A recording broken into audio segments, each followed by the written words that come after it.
বিরুদ্ধে দুর্নীতির অভিযোগের নিরপেক্ষ তদন্ত চাই দাবি করলেন রাহুল গান্ধী। অভিযোগের জবাব দিন নরেন্দ্র মোদীর গড়ে দাঁড়িয়ে তাকে চ্যালেঞ্জ ছুড়ে দিলেন কংগ্রেস সহ সভাপতি। If they allow me to speak in parliament, you will see what an earthquake is going to be. সংসদে আর বলার সুযোগ পাননি রাহুল গান্ধী, তাই ভূমিকম্প হওয়ার মতো তথ্য সত্যিই তার হাতে আছে কিনা তা বোঝা যায়নি। শীত অধিবেশন শেষ হওয়ার দুদিন আগে ফের তোপ দাগেন কংগ্রেস সহসভাপতি। प्रधानमंत्री के बारे में भ्रष्टाचार का पर्सनल इंफॉर्मेशन हम सब के पास है। प्रधानमंत्री घबराए हुए हैं क्योंकि मेरे पास इंफॉर्मेशन है जिससे उनका पूरा गुब्बारा फटेगा। সংসদের অধিবেশন শেষ, লড়াই এবার মাঠে। বুধবার নরেন্দ্র মোদীর নিজের জেলা গুজরাতের মেহসানায় সভা করলেন রাহুল। ব্যক্তিগত দুর্নীতির অভিযোগে বিঁধলেন প্রধানমন্ত্রীকে।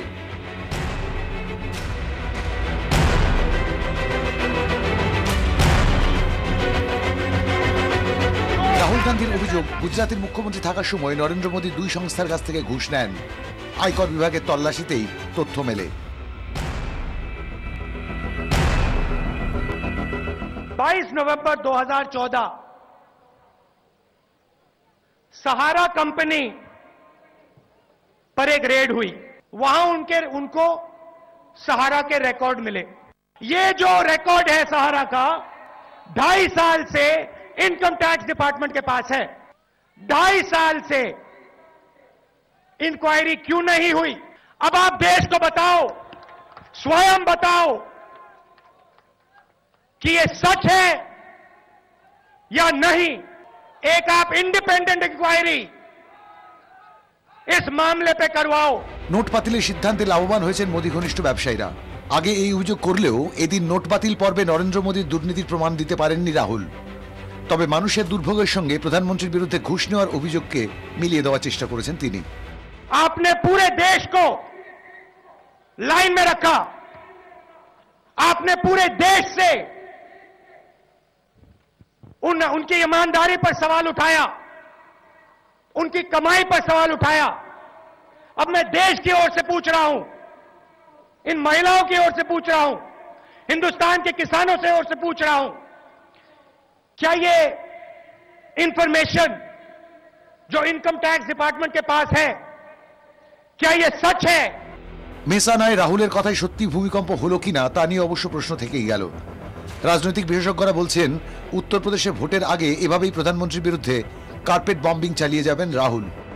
সামনে সংসদের বাজেট অধিবেশন। 5 রাজ্যে ভোটের আগে সংসদের শেষ অধিবেশনেও বিরোধী ঐক্য ধরে রাখার চেষ্টা চালিয়ে যাচ্ছেন তিনি। বিশেষজ্ঞরা বলছেন, সেই লক্ষ্যেই নেতৃত্বের ব্যাটন হাতে নিয়ে ক্রমাগত সুর চড়িয়ে মোদী বিরোধী রাজনীতির মুখ হয়ে ওঠার চেষ্টা করছেন রাহুল গান্ধী। অন্য বিরোধীদের জায়গা ছাড়তে মোটেই রাজি নন তিনি। কৌশলে লাভ হবে কিনা তা অবশ্য সময়ই বলবে। ব্যুরো রিপোর্ট, 24 ঘন্টা। আমি শ্রমিক লাহিড়ীর কাছে চলে যাব। শ্রমিক বাবু, এই বোমাটা সেটা সত্যি সত্যি কি খুব ভূমিকম্প সৃষ্টি করতে পারলো বা পারবে?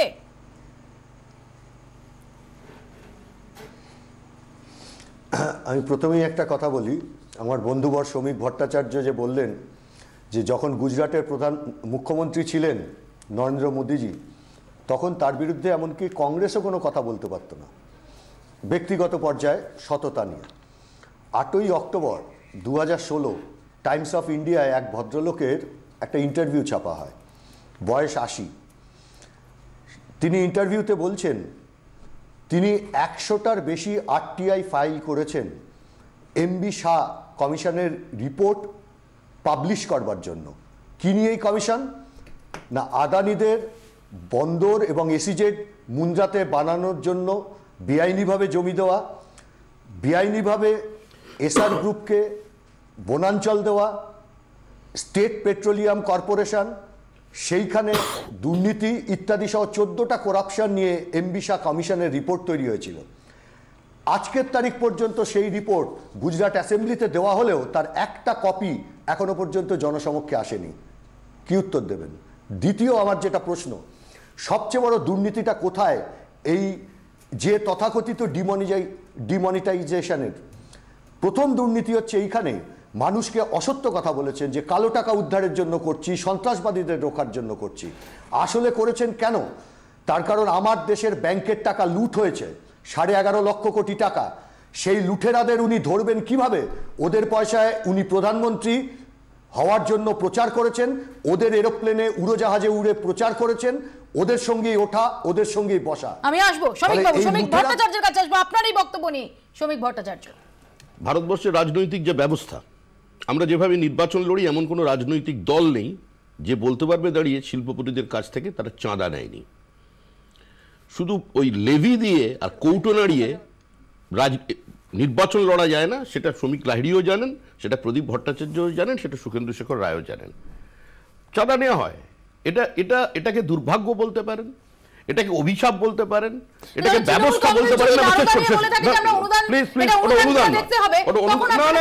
অনুদানের ব্যাপার না, স্টেটমেন্ট করা যেতে পারে, স্টেটমেন্ট আবার অন্য স্টেটমেন্ট না কাব্য করা যেতে পারে, কিন্তু সাবস্ট্যান্টিভ কিছু বলতে হবে তো।